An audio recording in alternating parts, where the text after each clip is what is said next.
Donc bonjour à tous, le but de cette vidéo n'est pas de faire un tuto, mais plutôt un petit retour hein, sur le démontage d'un Bubble King 180 mini, qui est identique au 160 ou tout type de Bubble King de ce type, avec la pompe à l'intérieur, bien que le démontage doit être similaire lorsque la pompe est à l'extérieur. Donc là, vous avez le corps de la pompe avec le silencieux en rouge. Cette partie-là, c'est la partie que l'on tourne à droite ou à gauche pour fermer la sortie d'eau, donc pour faire monter ou descendre le niveau d'eau. Donc plus on ferme, plus le niveau monte, et plus on ouvre, forcément, plus ça descend. Le niveau d'air, du moins le débit d'air, est toujours le même. Il n'y a pas de réglage d'air là-dessus. L'aspiration se fait ici. Moi, j'ai un Slim Breeze qui est branché dessus. Mais contrairement à d'autres écumeurs, vous aurez toujours le même débit d'air. D'ailleurs, je considère que sur tous les écumeurs, le débit d'air doit être à fond. Après, chacun son truc. Mais pour moi, il doit y avoir un maximum d'air et on règle uniquement la sortie d'eau. Donc voilà, l'écumeur. Donc, je vais me mettre sous un autre plan pour pouvoir vous montrer le démontage. Donc vous avez ici les deux corps, hein. Vous avez la partie godet ici. Enfin, je vous apprends rien du tout, hein. C'est pas un tuto du tout. C'est vraiment pour faire un petit retour. Vous avez le réceptacle donc, de légumes comme tout le monde, la cheminée, avec plus ou moins de merde suivant le niveau d'eau que vous avez mis et réglé. Là n'est pas la question. Et donc l'intérieur du corps. Donc la partie centrale où va avoir les bulles qui remontent sur le centre et qui va être répartie dans tout le corps de l'écumeur. Et sur les parois, on peut voir, je vais essayer de zoomer, voilà, tout ça c'est des éponges qui sont collées. Alors vous avez des éponges type, je crois que c'est Sikon, et vous avez même de la microfaune, ça bouge dedans. Et vous avez aussi, moi, tout ce qui est platénaire, les platères, pardon, les chapeaux chinois, là. Vous avez pas mal de coquillages à l'intérieur.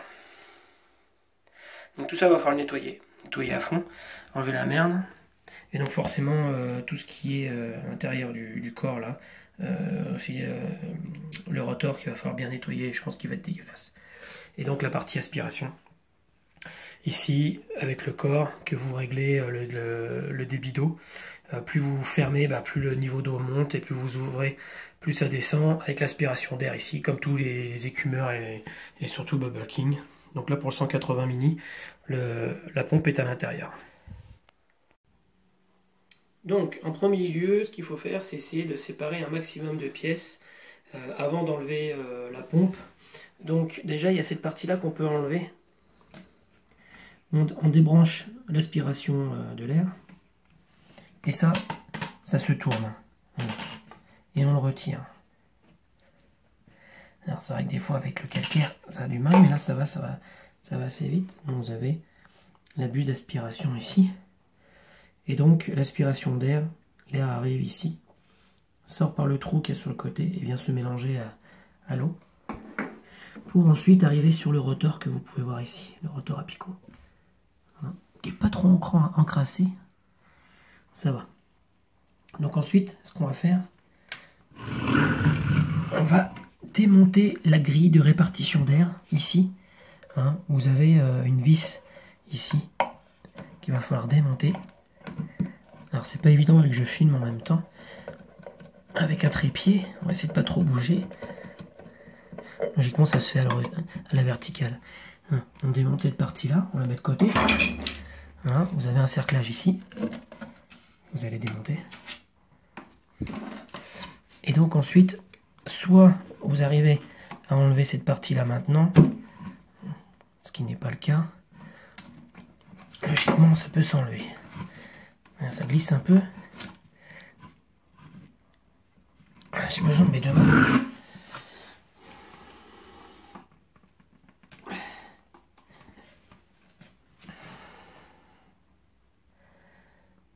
Voilà, j'ai fait une petite pause en fait, c'est surtout pour au moins engager le dévissage.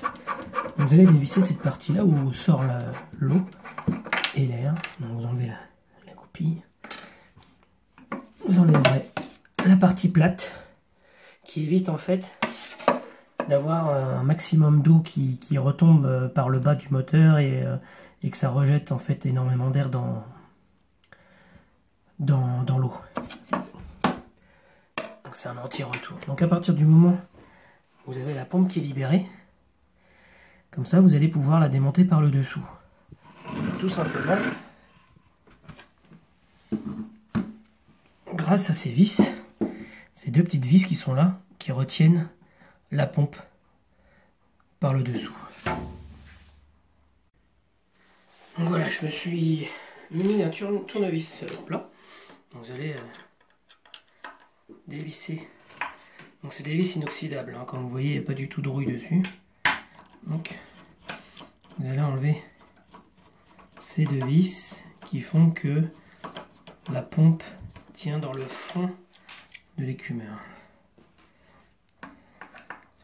Alors si c'est la première fois, alors déjà logiquement vous devez, lors d'un achat d'un Bubble King neuf, vous avez une notice qui vous explique comment le démonter. Donc je vais dire en quelque sorte, la vidéo ne s'adresse pas aux gens qui ont une notice. Donc avec un peu de bon sens, quand on suit la notice, il ne devrait pas y avoir de soucis. Et je sais que ceux qui l'ont reçu en occasion, la plupart des gens sont peu soigneux et n'ont pas la notice parce qu'elle n'aura pas été transmise. Donc, par contre, vous voyez, moi j'ai la notice. Je vais me reculer un peu. Voilà, quand je l'ai reçue, j'ai reçu cette notice qui est en allemand, anglais, espagnol, français. Et vous avez le processus de démontage, ce à quoi il faut faire attention, etc. etc. Donc logiquement, hein, vous n'avez aucun souci là-dessus.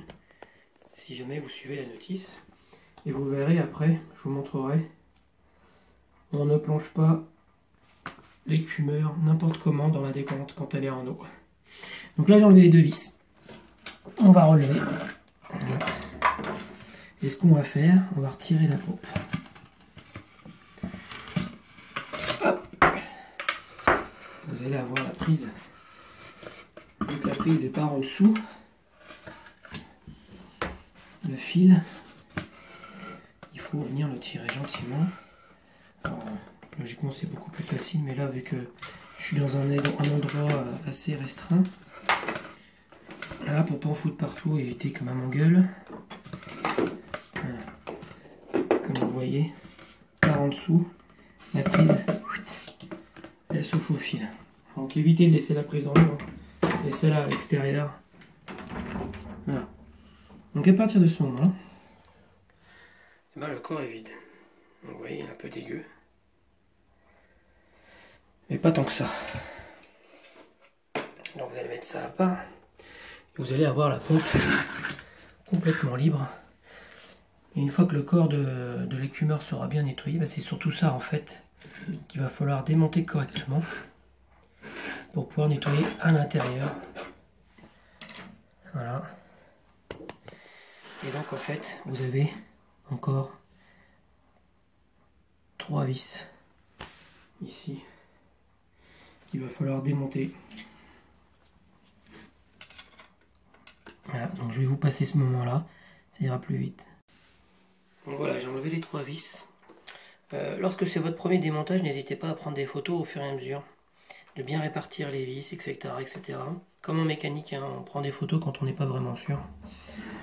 Donc là, vu que j'ai enlevé les vis, je vais pouvoir désolidariser cette partie-là au corps de pompe.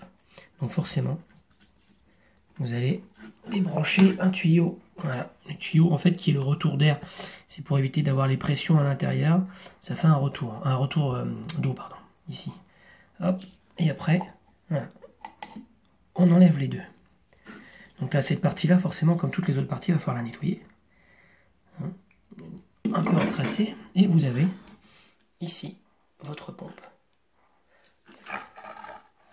Voilà. Vous avez la pompe. Alors, n'oubliez pas, ici vous avez un joint, ici. Et il est primordial, déjà d'une ne pas l'abîmer, bien le nettoyer, et de le remettre au moment du remontage. Si vous ne le mettez pas, eh ben, ça fonctionnera beaucoup moins bien. Il n'y aura pas de pression. Et donc la montée de l'eau se fera pas. Voilà. Donc ça se décroche et vous avez tout le corps de pompe ici. Voilà. À l'intérieur.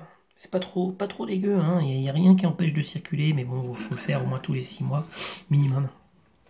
Vous avez ce joint ici qu'il faudra remettre absolument. Donc n'hésitez pas à prendre des photos voilà, quand c'est la première fois. Ce joint là, ce sera à remettre. Ça m'est déjà arrivé hein, d'oublier de le remettre, mais on voit tout de suite qu'il y a une couille. Donc hop, et donc tout ça ce sera nettoyé. Voilà. Donc ce qu'il faut voir sur les Bubble King, c'est que le dispragateur à picot, c'est difficile à dire, hein, il faut qu'il soit solidaire au rotor. Voilà. Donc si vous avez du jeu en faisant ça, déjà, je pense que vous pouvez penser à changer le rotor. Voilà, il faut que ce soit solidaire. Et là, ça, c'est amovible. Donc forcément, il ne faut pas qu'il se barre. Cette partie-là, il ne faut pas qu'elle se décroche. Si vous tirez dessus, ça ne vient pas. Et il ne faut pas qu'il y ait de jeu. Par contre, cette partie-là, elle est libre. Parce que forcément, si c'était solidaire, bah, ça ne tournerait jamais. Hein, dans le corps de la pompe, votre rotor, il va faire ça. Sachant que ça va rester fixe au corps de la pompe. Et il va tourner en permanence. Voilà, c'est ce qu'il faut voir. Donc là, je vais tout nettoyer. Il n'y a pas de secret là-dessus pour nettoyer. Moi, j'ai des outils. L'outil universel pour tout nettoyage, hormis une éponge, la brosse à dents. Alors bien sûr, vous ne le réutiliserez pas pour vos dents, hein, mais la brosse à dents, c'est un outil magique, ça permet d'aller un peu partout, de tout nettoyer. Et tout ce qui est plein de calcaire ou quoi que ce soit, vous avez deux solutions. Soit le vinaigre chaud, voilà. Si c'est pas trop attaqué, le vinaigre chaud, ça passe très très bien. Ou alors l'acide chlorhydrique dilué, d'un 1 pour 10. Hein, sachant que l'acide chlorhydrique vendu en commerce est déjà dilué, mais bon, du 1 pour 10. Et là, vous pourrez tremper vos pièces. La seule chose que je vous déconseillerais de faire, c'est de tremper le rotor dans l'acide chlorhydrique. Si vous voulez attaquer la première couche que vous avez là, et qu'ensuite votre rotor rouille, il n'y a rien de mieux que l'acide chlorhydrique. Donc ça, hormis nettoyage à l'eau et vinaigre, rien d'autre. Donc je vais tout nettoyer, puis je vais vous montrer les pièces une fois propre, hein. Je veux dire, il n'y a pas de secret, il n'y a pas besoin de faire un tournage pendant 3 plombes sur un nettoyage. Et on remonte ça après. Donc, quand vous avez tout nettoyé, vous voyez le corps de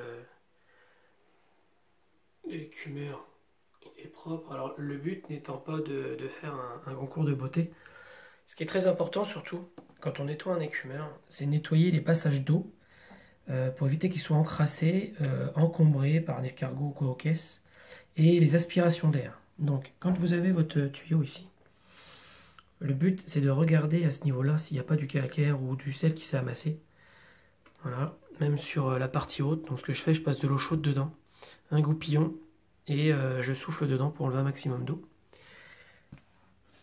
L'intérieur, on ne voit pas très bien. Voilà, l'intérieur du rejet d'eau, il faut qu'il soit libre. Et le dessous aussi, il faut qu'il soit bien propre. Voilà, ça c'est très important si vous voulez avoir l'efficacité au maximum.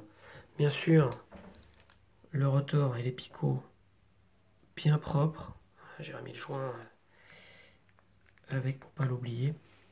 Le corps de la pompe, vous aurez toujours des petits escargots, tout ça qui vont rester, hein, qui peuvent se gratter. Et le but, voilà, c'est que l'intérieur ici soit propre, hein, que l'eau puisse circuler, que l'air puisse circuler. Le retour ici, il faut qu'il soit libre. Donc pour qu'il soit nettoyé, vous pourrez passer un chiffon avec un tournevis ou un goupillon sur la partie haute, ici. Et il arrive au niveau central. Voilà. Le trou que vous avez au milieu, c'est de là que ressort l'eau, en fait, par la pression. Donc il faudra qu'il soit libre. Donc il faut absolument qu'il n'y ait pas d'escargot qui soit resté. Les aspirations ici, vous voyez, alors moi j'avais des escargots, enfin ce qu'on appelle les chapeaux chinois, la terre à l'intérieur, des éponges, tout bien nettoyé. Là ici c'est là d'où arrive l'eau, hein, parce qu'il arrive d'ici. Et surtout l'aspiration d'air, vous voyez, J'ai enlevé tout le sel qu'il y avait. Je vais même repasser un petit coup de chiffon pour que ce soit nickel. Cette sortie-là, ici, là, c'est pour ceux qui branchent l'ozone dessus. Là, ça fait une aspiration supplémentaire pour l'ozone. À partir du moment où il n'est pas branché, vu qu'il est dans l'eau, il aspire de l'eau et puis c'est tout. Mais bon, c'est pour l'ozone, hein, pour ceux qui se posaient la question. C'est pour pouvoir y mettre l'ozone. La couronne qui maintient la grille, c'est propre. Et la chambre, ici, c'est propre. Bien sûr, le tuyau, ici, on s'est arrangé pour faire passer de l'eau. Et j'ai pas de goupillon assez petit pour. Et il faut souffler dedans. Et bien sûr, bah, le godet et tout le reste. Donc tout là, tout est propre. Donc là, on va passer au montage. Donc là, la première chose à faire, c'est remonter le bloc moteur avec le rotor et la chambre. Donc ce que je disais surtout, quand on a le rotor ici, ne pas oublier de remettre ce joint. Le joint vient se plaquer ici. Et vous aurez, en le retournant, je vais mettre dans le bon, voilà, ici, vous avez une flèche. Cette flèche doit correspondre à la flèche du bloc moteur qui se trouve ici. Je vais essayer de zoomer. Voilà, cette flèche, elle correspond à la flèche qu'il y a là. Donc forcément, on va le remettre dans ce sens-là. Donc on tient bien le joint en place. On vient mettre le rotor à l'intérieur. Vous voyez, ça aimante. On l'accompagne. Voilà. Si vous voyez, il est mis dans la gorge. Vu que les deux flèches correspondent, il ne bouge plus et on vient le loger dedans. Voilà.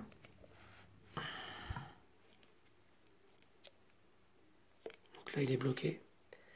Et le rotor, voilà, on s'arrange pour voir si le rotor n'est pas bloqué. Et cette partie-là doit être bien dans son logement. Voilà.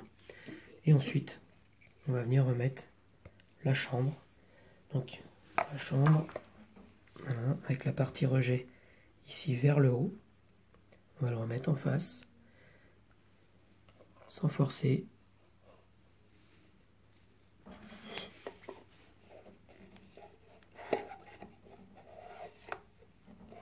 Hop. Ah, mince.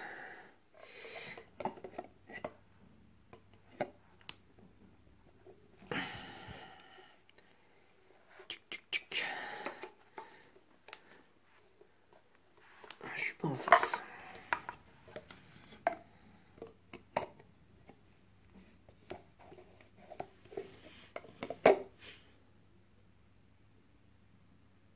Voilà, en fait, si j'y arrivais pas, donc comme quoi c'est bon de faire aussi des vidéos quand même, c'est que cette partie-là, ici, elle doit bien s'enfoncer jusqu'au bout. Donc faites attention de ne pas pincer le joint en l'enfonçant, mais il doit venir s'enfoncer jusqu'au bout. Moi j'avais un petit écart, ce qui fait que j'arrivais trop vite en butée contre le bord et ici. Il faut bien l'enfoncer dedans sans trop forcer, et donc dégager le joint, ici, sans le pincer en fait. Il ne faut surtout pas le pincer. Donc on s'arrange qu'après le joint, il soit libre partout. Voilà, qu'il ne soit pas pincé. Et c'est lui en fait qui va venir faire joint à l'intérieur de la chambre ici, pour éviter que l'eau ressort et pour éviter d'avoir un manque de pression. Donc une fois que c'est bien remis et que ça ne bouge plus, vous allez venir remettre votre chambre ici. Donc vous allez voir en fait les deux encoches ici, elles doivent venir se placer de chaque côté du bloc. Donc on va le mettre. Voilà.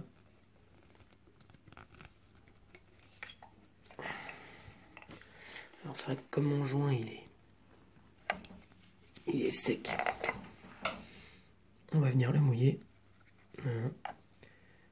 Vous pouvez aussi utiliser un peu de vaseline. Et moins on en met, mieux c'est. Voilà. Et là, je vais le tourner légèrement. Voilà.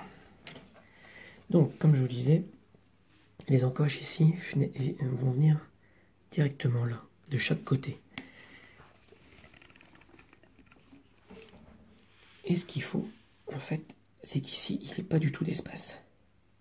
Voilà, entre la chambre et le bloc moteur, il ne doit pas y avoir d'espace. Et ce qui va maintenir en fait plaquer les deux, bah, ça va être les vis, hein, les 3 vis que vous avez retirées tout à l'heure, ici, que vous allez remettre dans leur logement, de chaque côté là, et une en haut. Voilà. Donc là je vais les remettre et je fais une pause, et je reviens tout de suite. Donc voilà, vous avez les 3 vis qui sont mis. Alors faites pas comme moi, hein, ne serrez pas comme un bourrin, sinon vous allez avoir des surprises, et vous allez avoir des pièces qui vont casser, ce serait bien dommage. Il faut juste que les vis viennent se plaquer ici. Il ne faut pas que ça rentre à l'intérieur.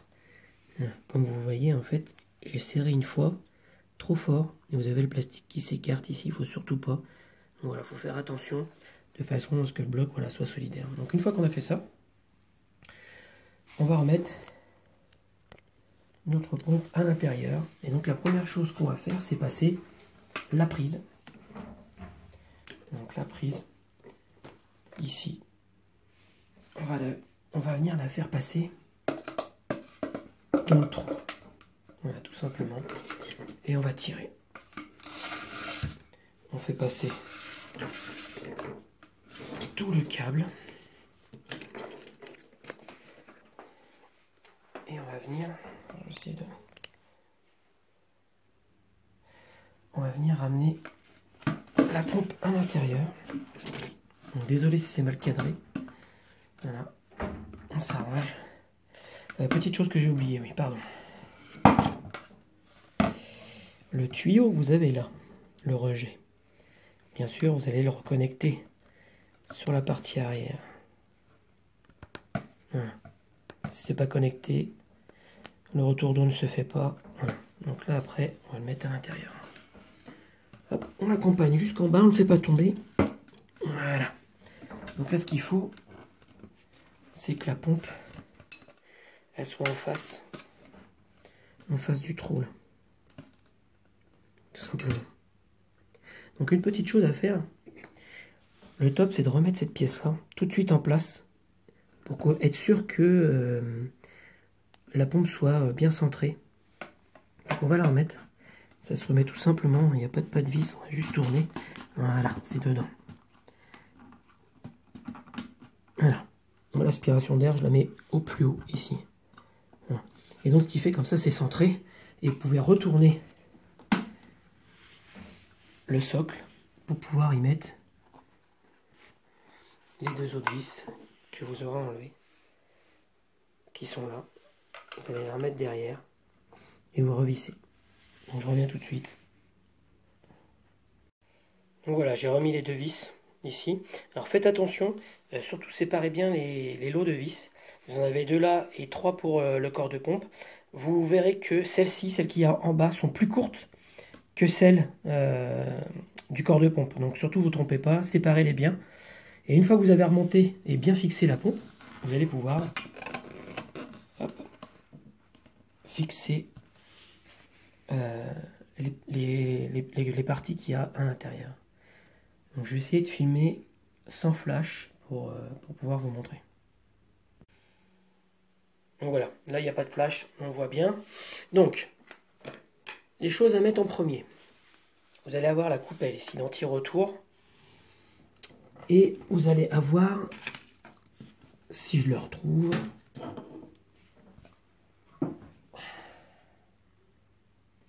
vous allez avoir l'écrou ici qui va venir se fixer sur cette partie-là. Donc, vous allez mettre la coupelle à l'intérieur. Dans le trou. Alors, je vais vous montrer, il y a un sens.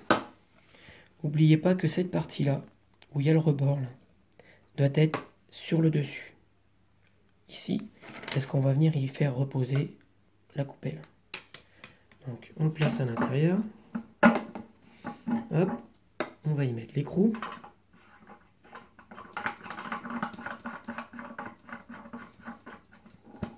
On va le serrer, pas la peine de serrer comme un bourrin. Voilà, faites pas comme moi. Voilà, et vous allez vous arranger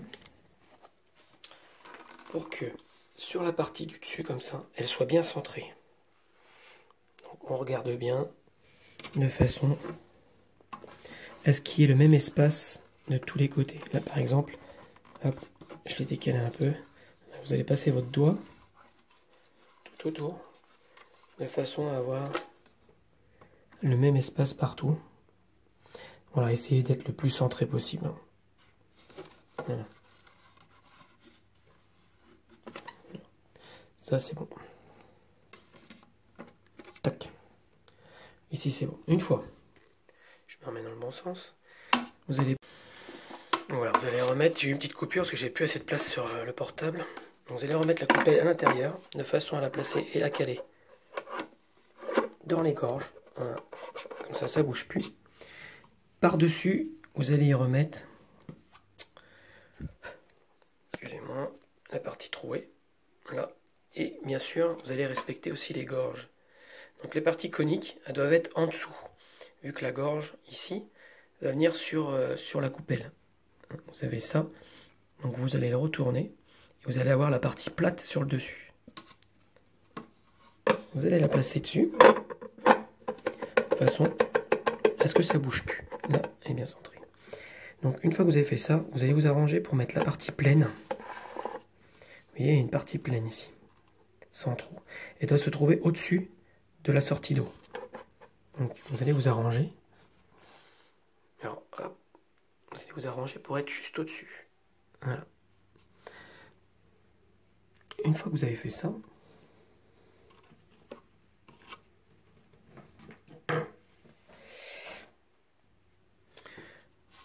vous allez reprendre la pièce, vous allez la mettre dans le trou du centre pour atteindre le pas de vis du dessous et vous allez serrer. Pas besoin de serrer comme un sagouin, il faut, voilà, que cette partie-là ne bouge plus et s'assurer que, encore une fois, la sortie d'eau est sur la partie pleine. Voilà. Une fois qu'on a fait ça, donc on pourrait remettre voilà,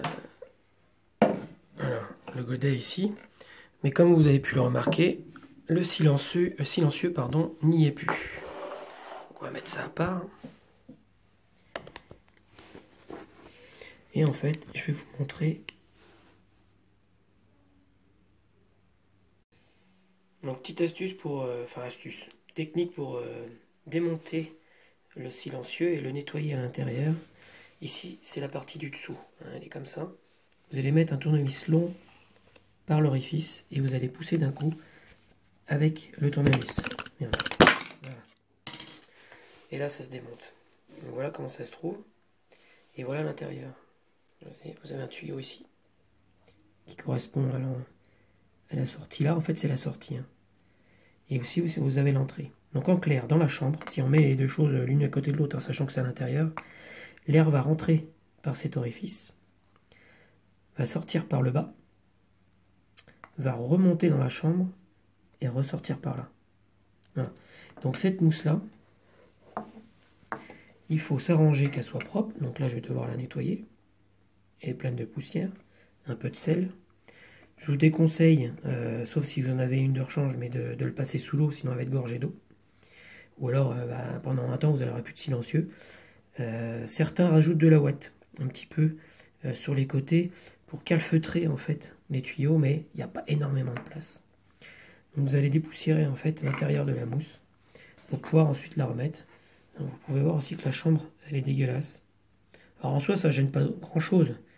Mais une fois que vous êtes lancé dans le nettoyage, autant le faire. Donc là, toute cette partie-là, je vais nettoyer et je vais remonter. Donc une fois que vous avez nettoyé votre silencieux, que vous avez remis la partie supérieure, bien enclipsée, vous allez mettre la partie basse, donc celle où il y a une gorge ici, dans la partie du silencieux là. Donc première chose que vous allez faire, le tuyau, vous allez l'enclencher dans le silencieux. Voilà, vous allez le mettre dedans, complètement. Voilà. Une fois que c'est bien mis, vous voyez, vous allez tirer le tuyau par la partie basse. Donc je prends l'autre tuyau ici et je vais tirer tout doucement de façon à ce que le silencieux descende. Alors tirez pas trop, sinon vous allez avoir le caoutchouc en fait qui va s'enlever de l'embout. Donc vous allez tirer doucement jusqu'à l'accompagner. Voilà. Et une fois que vous êtes dedans, vous trouvez la gorge et vous l'enclipsez dedans. Voilà, tout simplement. Ensuite, tac. Là forcément, le tuyau, il faut bien qu'il aille quelque part. Et vous allez le remettre. Tournez. Vous allez le brancher sur l'entrée d'air de l'aspiration d'eau. Voilà. Alors c'est un peu serré, si vous voulez. Vous desserrez un peu cette partie-là, de façon à laisser un peu d'espace. Et vous allez mettre le caoutchouc. Il est bien dedans et vous allez remettre voilà, correctement. Ce qui va bloquer, hein, ça va bloquer ici, vu qu'il va y avoir une pression sur le bord. Donc comme ça, voilà, tout est bon. Une fois que vous avez fait ça, et ben, tout simplement, vous allez pouvoir remettre le godet et remettre l'écumeur dans la décante. Alors une petite chose à savoir, et c'est marqué dans la notice, donc si vous ne l'avez pas, eh ben, vous ne pouvez pas l'inventer. Il y a un sens pour mettre l'écumeur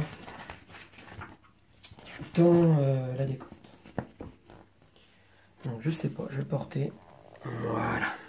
Donc, il ne faut pas plonger l'écumeur avec le compartiment à air en premier. Sinon, ça se remplit d'eau. Ici.